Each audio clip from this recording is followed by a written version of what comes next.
नमस्कार दोस्तों, स्वागत है आपके अपने YouTube channel horror plays stories पर।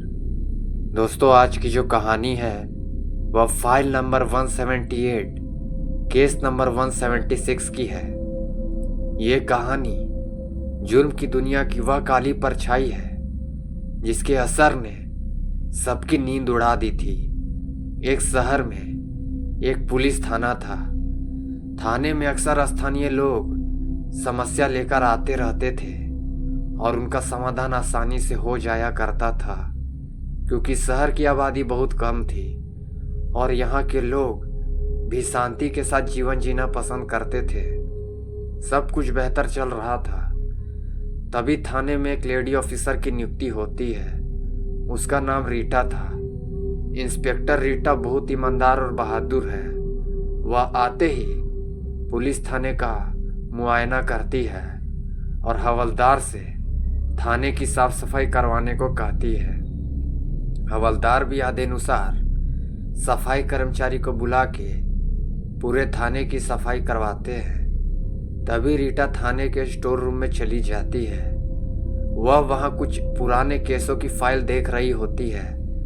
तभी अचानक ऊपर से फाइल नंबर 178 केस नंबर 176 जमीन पर गिरती है और रीटा की नजर उस फाइल पर पड़ती है। जैसे ही रीटा उस फाइल को उठाकर खोलती है, उसके चेहरे का रंग बदल जाता है, क्योंकि फाइल में जो फोटो होती है वह उसकी बचपन की सहेली रिया की फोटो थी, जो कि छोटी सी उम्र में ही लापता हो चुकी थी। लेकिन यहाँ उसकी फाइल का होना एक रूहानी इशारा था, जिससे रीटा की जिंदगी में उलझनें बढ़ने वाली थी।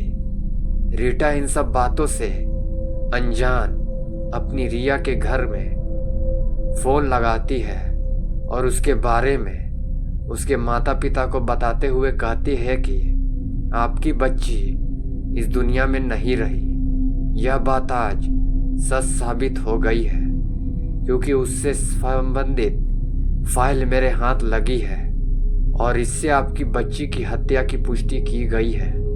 लेकिन उसके हत्यारे का कुछ पता नहीं चला और फाइल ऐसे ही बंद कर दी गई थी। लेकिन माँ जी, आप चिंता मत करिए, मैं अब इस केस की तह तक जाऊंगी और अपनी सहेली के हत्यारे का पता लगाऊंगी, और मैं वादा करती हूँ वो जो कोई भी है उसे सख्त से सख्त सजा मिलेगी।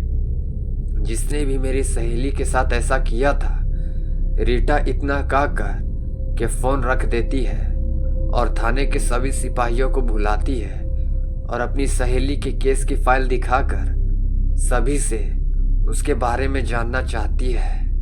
लेकिन यह फाइल बहुत पुरानी थी और वहां तैनात सभी पुलिसकर्मी हाल ही के समय में ट्रांसफर हुए थे, जिस वजह से उन्हें भी इस केस के बारे में कोई जानकारी नहीं थी। रीटा बहुत सोचती है और फैसला करती है कि मुझे उसी जगह पर जाना चाहिए जहां आखिरी वक्त रिया की लाश मिली थी, और वह पुलिस जीप में एक सिपाही के साथ 23 किलोमीटर दूर उस स्थान पर पहुंच जाती है जिसके बारे में फाइल में जिक्र किया गया था। यहां पहुंचने से पता चलता है कि यह तो अस्पताल है जो बहुत साल पहले आग लगने से बर्बाद हो गया, और उसके बाद इस अस्पताल के मालिक ने इसे ऐसे ही छोड़ दिया और विदेश चला गया। मामले की गुत्थी सुलझने की बजाय उलझती जा रही थी। इंस्पेक्टर रीटा ने अपना मन बना लिया था कि कुछ भी हो जाए, लेकिन वह अपनी रिया के हत्यारे का पता लगा के ही रहेगी। वह अस्पताल के बारे में सारी जानकारियां इकट्ठा करना चाहती है और वह जिला कलेक्टर कार्यालय पहुंचती है। वहां उसे जानकारी मिलती है कि बहुत साल पहले अस्पताल में जो आग लगी थी, वहां कई नर्स झुलस कर मर गई थी, लेकिन रिया का कोई भी रिकॉर्ड उस अस्पताल के स्टाफ रजिस्टर में मौजूद नहीं था।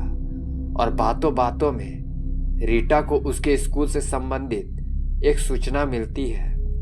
इंस्पेक्टर रीटा को अपनी सहेली के स्कूल जाने से यह पता चला कि वह साइंस की स्टूडेंट थी और वह अपने विषय के प्रोजेक्ट के सिलसिले में अस्पताल गई थी, क्योंकि वहाँ एक नर्स उसकी सहेली की बड़ी बहन थी जिसने रिया को उसके प्रोजेक्ट के सिलसिले में बुलाया था।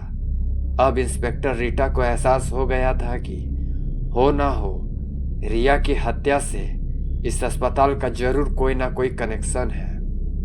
इंस्पेक्टर रीटा ने स्पेशल परमिशन के तहत अस्पताल के मालिक से मिलने का फैसला किया ताकि आगे की जानकारी जुटाई जा सके और वह विदेश चली गई। वहां जाकर पता चला कि वह व्यक्ति बहुत कामयाब हो चुका था और उससे मिलना इतना आसान नहीं था, लेकिन रीटा के हौसले बुलंद थे।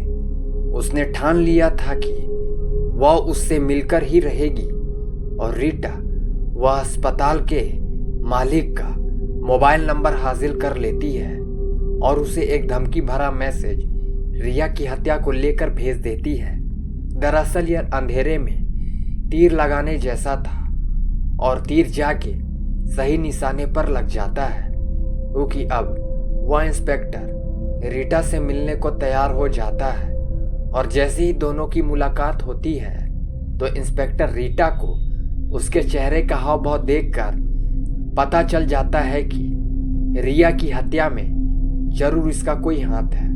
वह इंस्पेक्टर रीटा को रिश्वत का ऑफर देता है और कहता है आप इस केस से हट जाइए, लेकिन रीटा मजबूर है। वह उसे गिरफ्तार नहीं कर सकती क्योंकि उसके खिलाफ रीटा के पास कोई सबूत नहीं है और वह गुस्से से विदेश से वापस आ जाती है।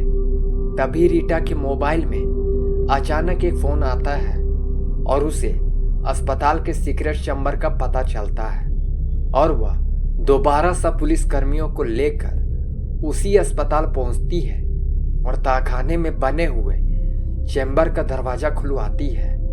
वहां रखी हुई चीजें अभी भी सुरक्षित होती हैं क्योंकि आग का प्रभाव वहां तक नहीं पहुंच पाया था।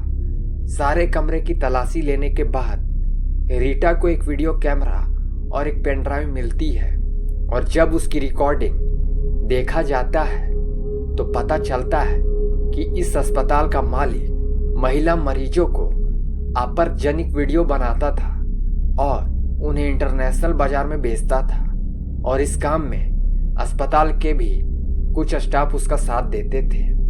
लेकिन आखिरी दिन की क्लिप में उसकी सहेली रिया का भी वीडियो शामिल होता है जिसमें वह सीक्रेट चैम्बर में आकर अपने कपड़े बदल रही थी और उसने उस वीडियो कैमरे को देख लिया था और उसका विरोध करने पर उसे इसी चैम्बर से बाहर निकालकर दूसरे कमरे में बंद कर दिया गया और मालिक ने अपनी पोल खुलने से डर से अस्पताल में आग लगवा दी और जिन लोगों को रिया ने यह मामला बताया था सभी को एक साथ एक ही कमरे में आग में जिंदा जला दिया गया। ये सारी सच्चाई जानने के बाद रीटा की आंखों में आंसू आ जाते हैं और वह अपनी सहेली की बेबसी को लेकर दुखी हो जाती है, लेकिन बदले की भावना और अपनी सहेली को इंसाफ दिलाने के लिए वह अपनी जान लगा लेती है। और अब तक यह पता चल गया था कि वह उच्च अधिकारियों के समर्थक के बिना यह कार्य संभव नहीं हो सकता था, इसलिए उसे संदेह था कि अगर मैं इस फाइल को ऊपर भेजूंगी तो इस केस को भी दबा दिया जाएगा। इंस्पेक्टर रीटा ने दिमाग लगाते हुए सारी फाइल मीडिया में वायरल कर दी और देखते ही देखते बात आग की तरह फैल गई और हादसे से जुड़े लोगों के पुराने जख्म फिर से ताजा हो चुके थे। यह उस समय का बहुत बड़ा हादसा था। इस वजह से अपराधी को पकड़ने के लिए मांग तेज हो जाती है और कुछ दिनों की कड़ी कार्रवाई के बाद अस्पताल के मालिक को विदेश में ही गिरफ्तार कर लिया जाता है और उससे जुड़े सारे व्यापारों पर पाबंदी लगा दी जाती है।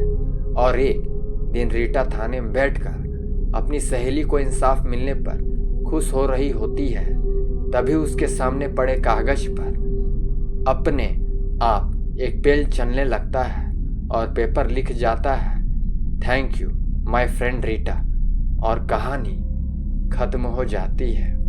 दोस्तों, अगर आपको यह कहानी अच्छी लगी हो तो कृपया हमारे चैनल हॉरर प्लेज स्टोरीज को लाइक शेयर सब्सक्राइब जरूर कीजिएगा।